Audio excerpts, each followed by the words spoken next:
Hi, my name is Colleen McElroy, and I am here with the Worth Knowing program, where we like to bring you interesting facts about issues and things that are going around the village of Worth. Good morning. I am here this morning with Richard Lanyon, and he is the former director of the M.W.R.D. How are you today? I'm fine, Colleen. Nice to be here with you. Great. I know I introduced you as the former executive director of the M.W.R.D. Could you let our viewers know what that stands for? The M.W.R.D. is the Metropolitan Water Reclamation District of Greater Chicago. It's a regional agency that deals with wastewater and stormwater for almost all of Cook County. Not many people are very familiar with it. I know I'm the museum curator in Worth, as many of our viewers are aware of. And water is a very important part of why the south suburbs were settled. And I know that you have a very extensive background in with the history of water and the waterways. Tell us a little bit about where you're from. Well, I'm from Chicago. I was born in Woodlawn and spent some of my early years in Woodlawn and in Englewood, and grew up on the north side. We moved north because my dad's work was up north. And I went to Lane Tech High School, and then I went to the University of Illinois, both at Navy Pier when it was a two-year campus, and then downstate to finish up in Urbana. And then I started my career after college in Chicago, working first for a consulting engineering firm for a couple of years, and then I moved over and worked for the Water Reclamation District, and I was there for 48 years. For 48 years. There have been a lot of changes that I'm sure you've seen through the district as far as policy and even physical changes in the metro Chicagoland area. Tell me, with the M.W.R.D., what kind of area does it encompass? Well, it encompasses almost all of Cook County. It has two functions. The wastewater function encompasses about 880 square miles of the county, excludes some areas in the south part and also in the northwest part. But it also has a stormwater management responsibility which serves the entire county. And for wastewater, it collects sewage from all of the municipalities. Each municipality has its own sewer system, but the Water Reclamation District has a 550-mile collection system bringing sewage to 7 treatment plants located around the county. And we reclaim the water and put the good water back into the environment in the canal system. And of course, 3 of our plants are in the northwest part of Cook County, far away from the canal system, and they go into the local streams like Salt Creek and the West Branch of the DuPage River. So that's a very important responsibility for maintaining public health and preserving and protecting the environment.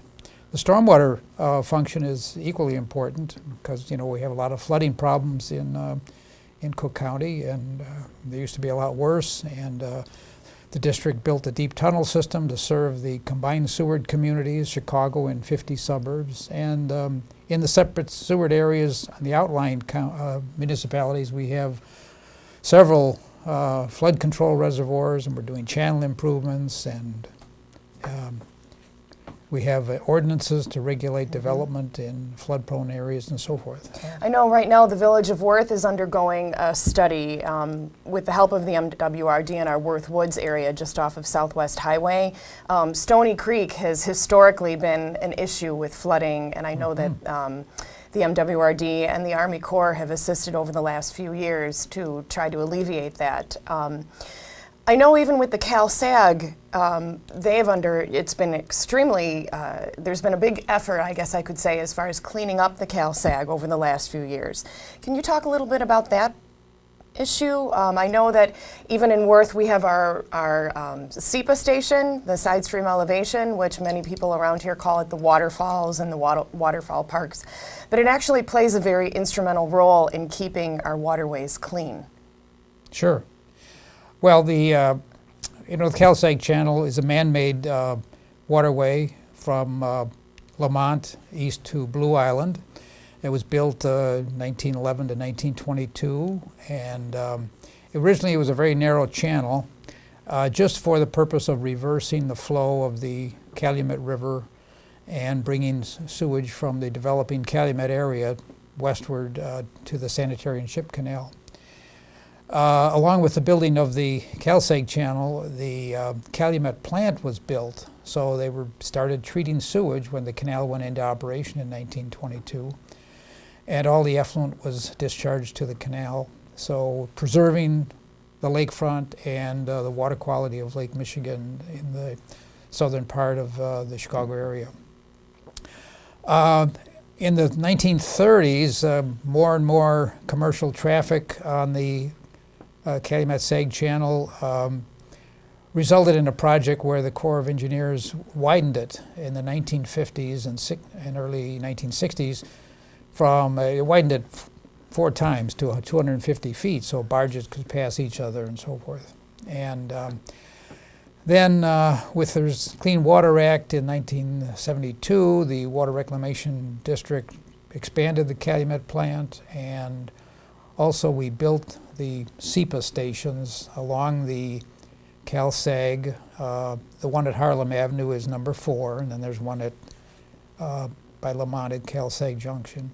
And this provides some oxygen to the water, improving the quality of water for fish life and also for recreation. I also believe that Lake Catherine here in Palos also is it also helps with adding the oxygen back into the Calsag as well. Well, yes, a lot of the developments along the channels aid the reaeration of the water to improve water quality. So while the district provided a beautiful parkway area, they're also providing a very important function as well to our water quality, which not many people realize as they're strolling along or riding their bikes even on the new Calsag trails that have been built in this area. Let me stop for a moment though. You have such an extensive history with the history of the waterways in the city. Take us back to when you were the executive director. What would you say was your most challenging or your most favorite project that you worked on? Well, I guess I'd have to go back farther than that. Part of the staff, I was involved in the original planning for the deep tunnel system in the late 1960s, and then of course we started construction of that in 1975. That was very exciting. We worked on various projects to improve the quality of the waterways in the Cook County area, building new water reclamation plants and improving the old plants.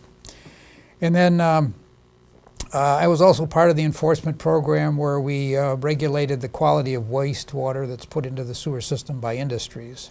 That's very important to protect our plants so that the operation is very efficient and we produce good quality effluent.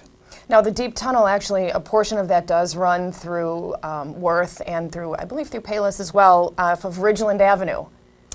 No, not quite. The tunnel system comes out about as far as Crawford Avenue. It's Crawford, so Yes. That's closer to Pulaski then. Right, and it's important to understand that the tunnel system was built only to serve the combined sewer area, and that's because of the Clean Water Act requirements to clean up combined sewer overflows. Some of the suburbs with separate sewers, would like to tap into TARP, the deep tunnel, but we can't do that because of the federal limitations. Mm-hmm. So that's why the district has a very vigorous stormwater program in the suburban area. So now there is a big project that just happened or is happening now over at the Thornton Quarry. Oh, yes. Was that part of the long-range plan for this whole system? Right. The tunnels provide conveyance capacity, but you need a lot of storage. So we have 2 huge reservoirs, one part of the Thornton Quarry out in the village of Thornton, and then the other one is the McCook Quarry up near Hodgkins. And the Thornton Quarry will be online this fall, providing that storage capacity to improve to reduce flooding conditions in the south side area, south of 87th Street, and the south suburbs that are served by combined sewers. So it was a very big project, took many years to build, and now it's finally going to be in operation. And it's really amazing to see. I was recently at the Stickney plant, and you don't realize first, how far down you actually go, how large these tunnels really are. It's really quite an amazing engineering feat that was performed here in this area. That's right. Also, Thornton Quarry offers tours, I know through their historical society, but we had to wait like 4 years to even get through. They're extremely popular. As far as your history is concerned, after you retired, I'm assuming after you retired, you have a book that's sitting in front of you. This book, though, was about the sanitary and ship canal. Can you tell us a little bit about? Sure. Well, actually, this is my book. It's called Building the Canal to Save Chicago. And it's about building the canal system in the 1890s that enabled the reversal of the flow of the Chicago River. Actually, I started the research on this book back around 1990. And I got interested because I was helping a friend with another book about the Chicago River. And this, I thought, wow, this project needs to be explained better. And so I started working on the book. And it took a long time to do research because I was working full-time and so forth. But the book came out in 2012. And it's very interesting because I've used a lot of photographs in here, 180 photographs actually, from the archives of the Water Reclamation District. So you can read about it, or you can look at the pictures, or you can do both. So yeah, I think it's a nice book to have. Talk a little bit about your process in finding these photos in the archives. What are they like? Are they actual photos? Are they older photos? Well, these are a set of glass plate negatives. They started photo documenting the project in 1894, and glass plate negatives run up to around 1930, and then they converted to celluloid negatives. But these glass plate negatives were preserved in boxes, and they, over time they kind of got moved around, and nobody took care of them, and they were discovered late in the 1990s in the basement of one of our plants. And fortunately, the staff who found them thought they were valuable and brought them to the attention of management. And it was decided, well, let's scan them electronically so we can have easier access. So that was done. And I've been working with these.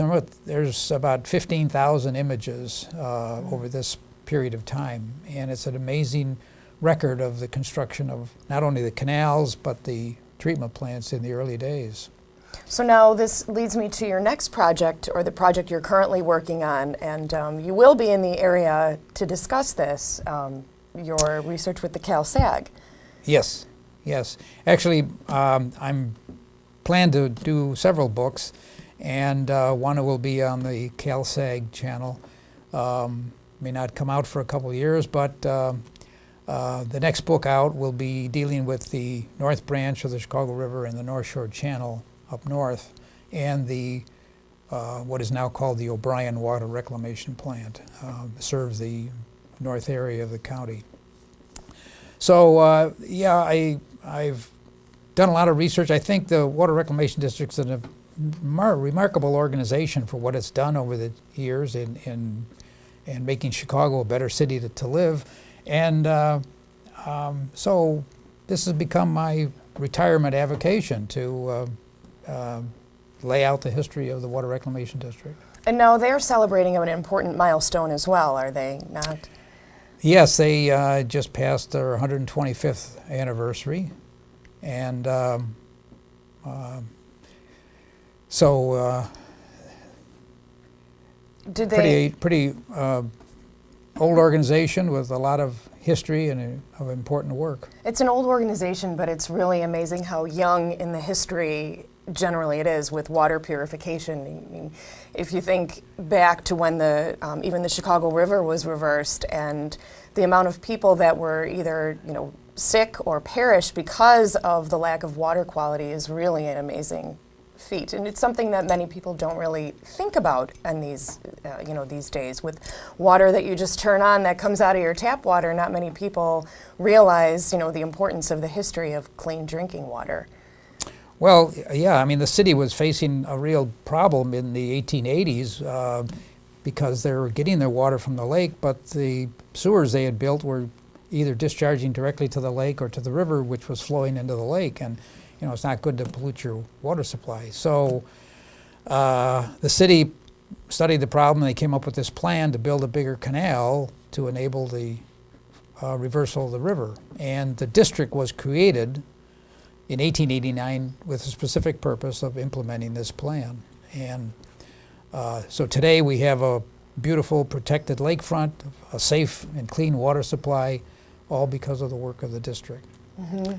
And of course then, in the 1880s, 1890s, there were no proven methods for sewage treatment for large cities, and so the idea was just flush the sewage downstream, which was not a great thing to do, but it had to be done at the time. And then eventually treatment technology was developed, and the district started building plants in the 1920s. And by 1940, we were treating all the sewage from Chicago. Very few other cities were treating sewage prior to World War II. And it's interesting now, too, to see how much of a transformation has gone on, specifically on the south side, down the Cal Sag. You see this new bike trail is coming through. I know Blue Island has a new plan to revitalize the riverfront or the channel front. Even all the way down to where, over by Lake Calumet, there's a lot of environmental groups that are now coming on board with the help of the M.W.R.D. to try to make it more walkable and livable. It's almost as if Burnham's plan is, really coming to light here. Well, the waterways are very popular, and there's an attraction to water, and I think it's fortunate that the district built the channels, because now we have these linear parkways centered around water, and you wouldn't be able to build the Cal Sag trail if you didn't have all this land strung together. And it was another thing I was very pleased to be a part of, was putting together the plan for the Cal Sag Trail, and now seeing it implemented. Mm-hmm. I love biking along it too. Yeah, you are. You're an avid biker as well. What was the latest trip that you went on? Would you like to share with our viewers? Well, the family and we were up in Nova Scotia and Prince Edward Islands. We did some biking up there. The weather was a little cool, but it was sunny and pleasant, so we did biking. And I biked out in Colorado along the Colorado River, and I've also rafted on the Colorado River. And water, again, is Sure. very important. So, and it's good to see that you're actually getting out and enjoying your retirement, not just stuck in the archives, which is wonderful, because you have discovered many wonderful photos, even relating to this Worth area. You will be at the Worth Museum on November 4th at 7 p.m. Do you have a way that people can find out information if they would like to reach out to you for any consulting or for speaking engagements? Sure. My email address is Dick Lanyon, that's DICKLANYON, one word, at sbcglobal.net. And you probably can just Google my name. If nothing else, I do have a website, and you'll probably find out a little bit about me. And of course, we can find your book as Right. well.